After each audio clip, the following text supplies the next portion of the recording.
You're not extending enough on your follow-through.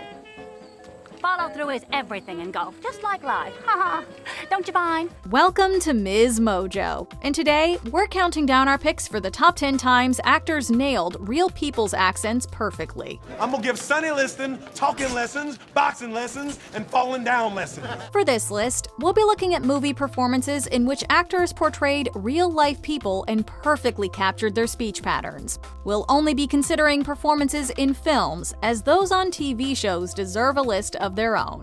How many accents can you convincingly imitate? Let us know in the comments.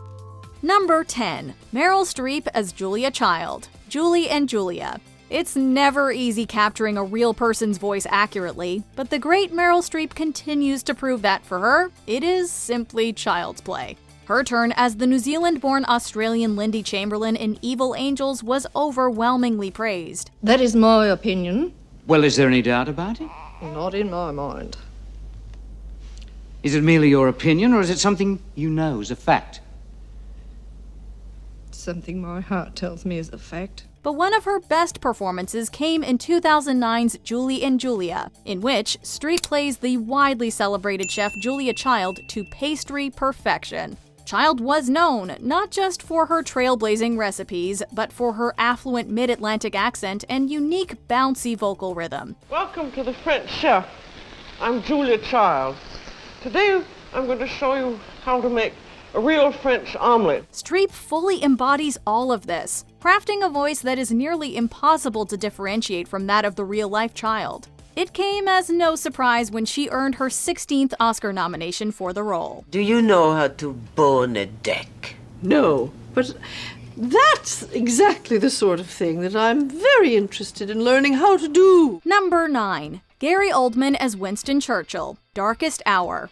The world was stunned to see Gary Oldman's physical transformation into the role of Winston Churchill for Darkest Hour. The only thing to do is to show that maniac that he cannot conquer this island. Even though that is mostly attributed to the makeup and hairstyling team, Oldman's commitment to the portrayal cannot be understated.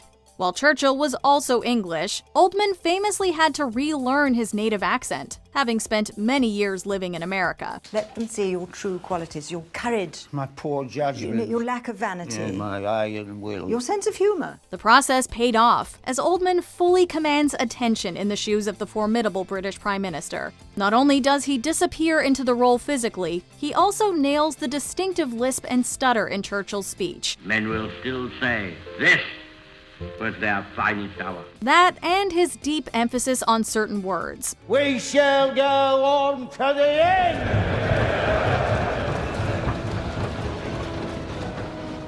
We shall fight in France.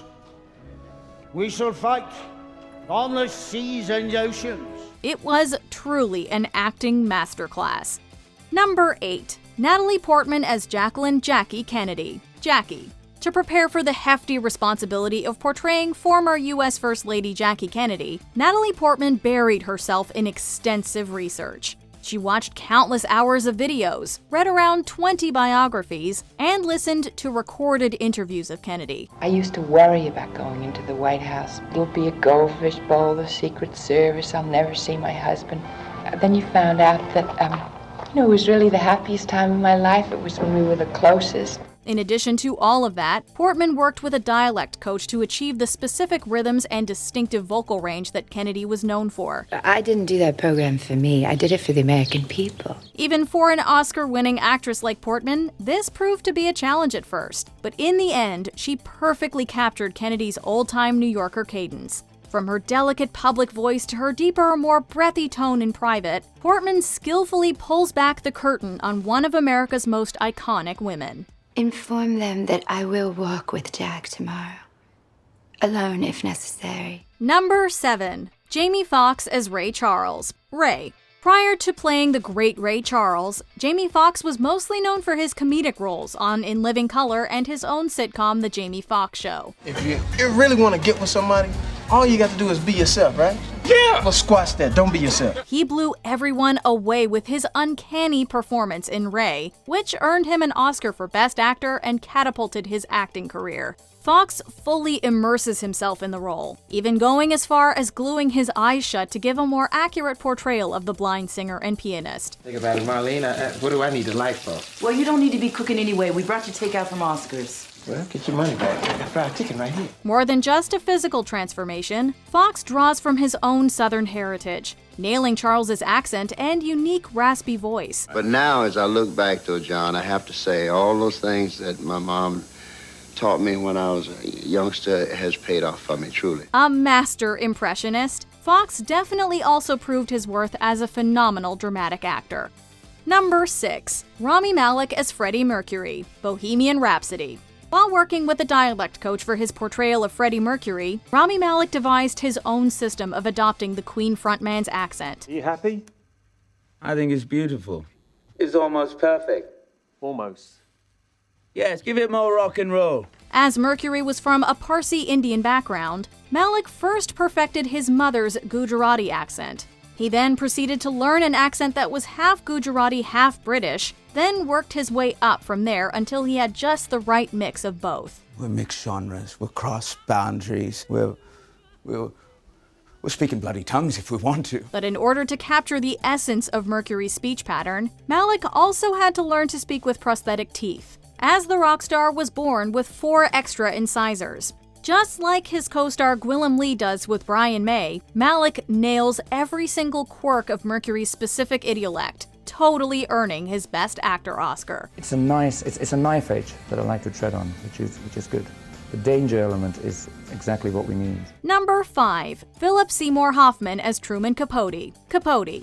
One of the first things anyone notices when they watch a clip of the late Truman Capote is his distinctive voice. Well, I said that the reason that I don't have much use for them is because primarily they are dumb, and they are. The prolific writer was well known for his shrill tone and his unique Southern drawl. For his performance in the eponymous 2005 film, Philip Seymour Hoffman embodies all these eccentricities, swapping his regular baritone for Capote's high-pitched, childlike voice. I was writing the script as they were filming all that time in Italy, and I worked like mad all day long and then dashed down to the bar around midnight. Hoffman layers this with just the right emotion and delivers a portrayal that's equal parts heartwarming and haunting, mostly with just the power of his voice. He was awarded the Best Actor statuette at the 78th Academy Awards for his phenomenal work. Because since I was a child, folks have thought they had me pegged because of the way I am. Number 4. Cate Blanchett as Katharine Hepburn, The Aviator. Is there any role Cate Blanchett cannot believably pull off? We highly doubt it. The multi-Oscar-winning Australian actress has gone from playing the English Queen Elizabeth I to a Manhattan socialite in Blue Jasmine. I'm gonna babysit you. I'm a good babysitter. No? You should babysit. I used to babysit when I was a teenager. It's how you make extra money. But the performance in which Blanchett has most flexed her ability to seamlessly move through accents was in her portrayal of screen goddess Katharine Hepburn in The Aviator. Let's be honest. It's all been a grand adventure, but it couldn't possibly last. We're too alike, you and I. Blanchett was tasked with playing an actress from the golden age of Hollywood, who possessed the mid-Atlantic accent and was thought to sometimes be a caricature itself. Whether you thought of Blanchett's performance as over the top or not, it's a task she seemed to achieve with relative ease. Because fear is what we all suffer from. I mean, fear is what you and I suffer from, trying to be fascinating, which was an asinine position to be in. Number 3. Austin Butler as Elvis Presley. Elvis. Nailing the unmistakable voice of Elvis Presley without sounding like a parody sure was a daunting task for Austin Butler. The former Nickelodeon star got his big break playing the king of rock and roll in the eponymously titled 2022 biopic. A lot of people saying a lot of things, but in the end you gotta listen to yourself. Butler has received wide acclaim for his performance, garnering particular praise for his flawless imitation of Presley's low-pitched Southern drawl and his singing voice. But all of that definitely did not come easy. Ladies and gentlemen, could I have your attention, please? I'd like to tell you that we're going to do a sad song for you. This song here is one of the saddest songs we've ever heard. To prepare, Butler had to pour through countless hours of interviews and live performances, breaking down each and every word to get the King's rhythm and cadence down. He also worked with a dialect coach. Butler immersed into the voice so much, he found it hard shaking it off afterwards. Every day it's this thing of going, okay, what is reality? Just staying grateful and really just kind of not allowing those things to make me feel like they are me. Number 2. Ben Kingsley as Mahatma Gandhi. Gandhi. As he was a London-trained lawyer who worked in South Africa before moving back to his home country of India, Gandhi's accent changed throughout his life. And in the 1982 biopic in which Ben Kingsley plays the nonviolent freedom fighter, we also hear this change over the course of the film. Sir, I was called to the bar in London and enrolled at the High Court of Chancery. I am, therefore, an attorney, and since I am, in your eyes, colored, I think we can deduce that there is at least one colored attorney in South Africa. Starting with an English-sounding diction to a more Indian one by the end, Kingsley taps into the soul of Gandhi, reflecting the journey he embarks on in his fight for Indian independence. If England does not grant your demands, are you prepared to return to jail again? I am always prepared to return to jail. Kingsley, a British actor of Indian heritage himself, reportedly read almost 30 books and studied tirelessly to perfect Gandhi's accent. Clearly, all of that hard work paid off. An eye for an eye only ends up making the whole world blind. Gandhi ji, do you know the sacrifices people have made? Would never get the same commitment again, ever. The whole of India is on the move. Yes, but in what direction? Before we unveil our top pick, here are a few honorable mentions. Chiwetel Ejiofor as Solomon Northup, 12 Years a Slave. The British Ejiofor plays a convincing 19th century African-American man. We need a sympathetic ear. An opportunity to explain our situation. Who, in your estimation, is that sympathetic ear? The two men I journeyed with. I'm certain they're making inquiries at this very moment. Will Smith as Muhammad Ali. Ali. Smith nabbed an Oscar nod for landing Ali's distinctive cadence. Are you losing your hearing along with your hair? Don't put no question to it, man. I done told you I'm through fighting. I got a much bigger contender, a much heavier opponent. I'm fighting the entire U.S. government. Christian Bale as Dick Cheney. Vice. The British actor gained 40 pounds and a Midwestern accent for his hilarious portrayal of the former VP. I have been chief of staff. The vice presidency is mostly a symbolic job. Claire Danes as Temple Grandin. Temple Grandin. Danes defies stereotypes with her well-rounded portrayal of Temple Grandin's voice. Being held by another person is scary, but rolling or being held by surfaces produces the calming effect that ordinary children get from a hug. Joseph Gordon-Levitt as Edward Snowden. Snowden. Gordon-Levitt crafts a deep, rich imitation of Snowden's voice that polarized audiences. I'm done, sir. You don't have to tell me when you've completed a stage. No, I finished the whole thing. It's been 40 minutes. 38.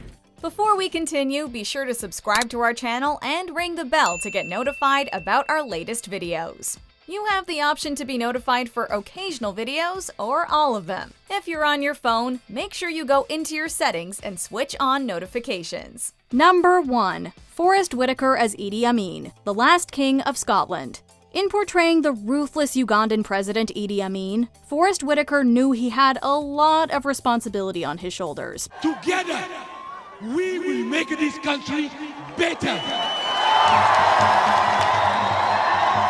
and stronger. The Longview, Texas actor traveled down to Uganda to spend time with people who were close to the dictator and even learned to speak Swahili. In addition, he read several books and studied archival footage of Amin, listening closely to some of his rousing speeches. All of these informed his vocal imitation of the military ruler. It is now my intention to work in close cooperation with everybody, with members of the armed forces, the public, and expatriate from England, from other parts of the world, to plan for proper development of the country. Whitaker's resulting performance featured a near-perfect East African accent that was met with a positive reception from the people of Uganda and from audiences around the world. Let me tell you, if I could be anything instead of a Ugandan, I would be a Scot.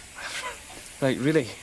Really? Except for the red hair, which I'm sure is attractive to your women, but which we Africans, we find this quite disgusting. His efforts were crowned with multiple lead actor awards the following year.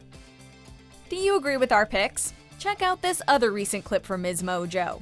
And be sure to subscribe and ring the bell to be notified about our latest videos.